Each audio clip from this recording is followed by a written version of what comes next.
I do have some breaking news for today.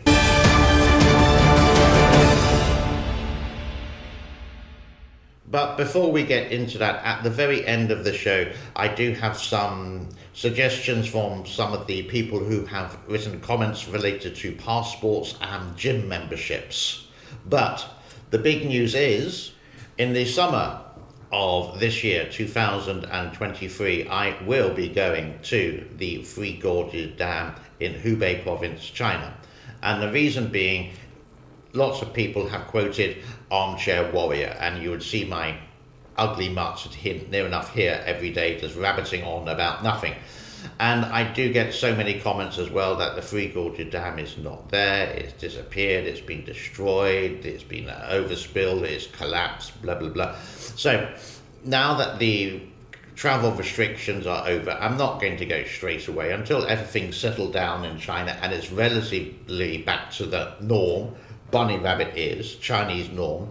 I would need to get a visa to go to the country. Now I can do it without a visa, but you can only have 144 hours in China in itself. Then is to get the air ticket, so I would have to at the moment fly to Bangkok to Guangzhou, Guangzhou to Yingchang, and then the hotel accommodation, etc. Or I could go to Chongqing, but Yingchang is only 40 kilometers away. I could take a taxi to the Three Gorges Dam and I could spend the day basically at the tourist area. I would actually like to contact the Three Gorges Corporation and see if I could have some access to the actual dam itself and maybe speak to someone, go inside where they have the turbines, and also to see if I could actually roam around a little bit more than the average tourist.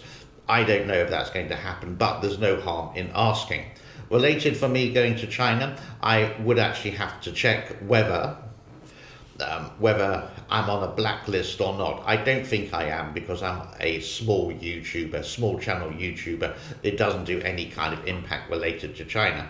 That's another thing. To get the visa, I can get it from a travel agent here. That's not a problem to do, but it's something that I am really truly considering just for that. But while I'm in China, I don't just want to waste say 5 days just to be there. While I'm in that area, I'd like to go and visit Chongqing. I would also like to go and visit Shanghai and Shenzhen and some other places as well. Maybe Wuhan. And it would be fantastic if these sluice gates would be open there.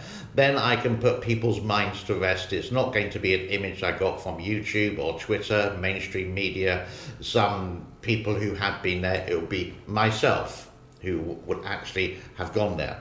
Now, I have been to the Three Gorges before, way back in 1994, and I did see the very, very early stages of construction, and I have taken a cruise from Wuhan all the way up to Chongqing back in the mid-90s.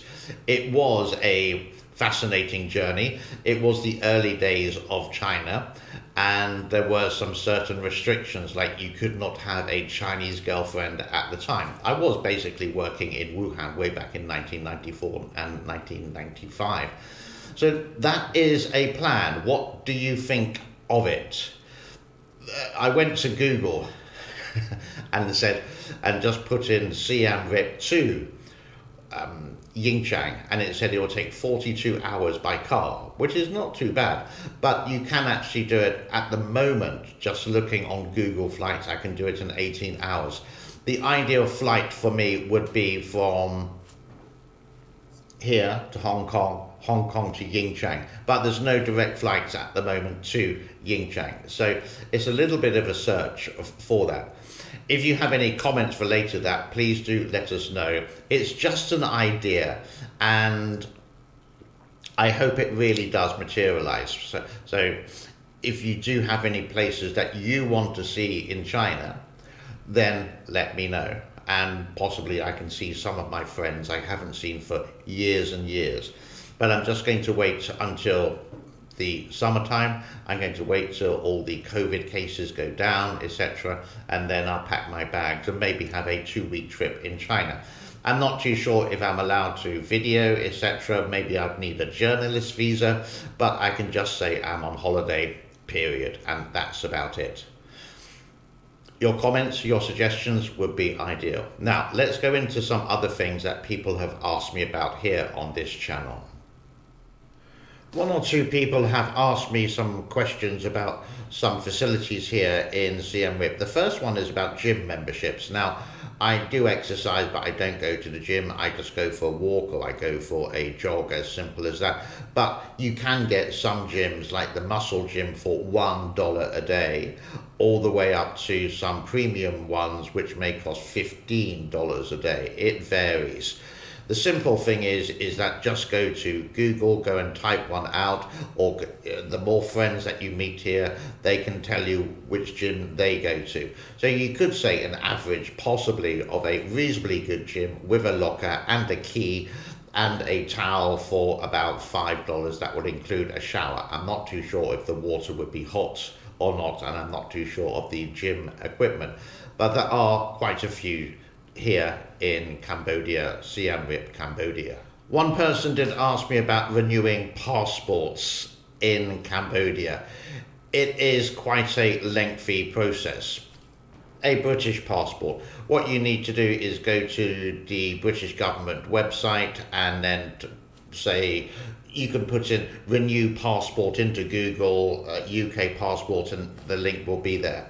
You need to follow the signs and give you all the information there.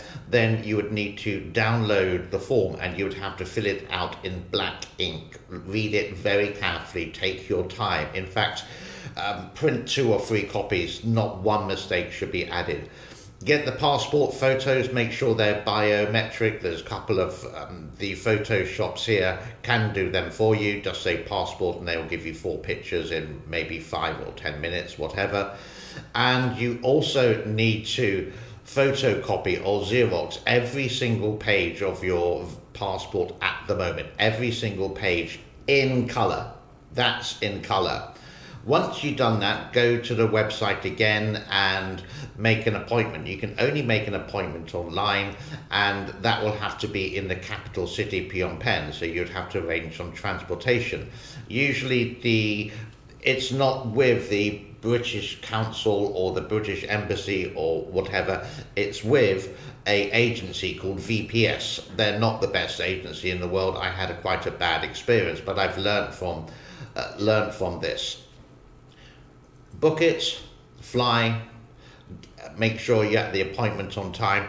The back of the photographs, they would need a cosign, someone that you know for 3 years who's been in the European Union or is British or something like that. It may change. I haven't done this for getting close to 7 years now, 7.5 years, and this is the process I did. You would also need to bring a copy of your agreements of where you stay, whether this is in a hotel or you rent. Then go there, fill out all the forms. You would have to pay online beforehand using your debit card or your credit card. They will take Visa, they won't accept cash. Your passport then will go to England, and they would say it may take 2 or 3 months to come back, depending on the time of the season. Make sure you have enough time on your visa. Make sure you have enough time on your visa for you to get the passport.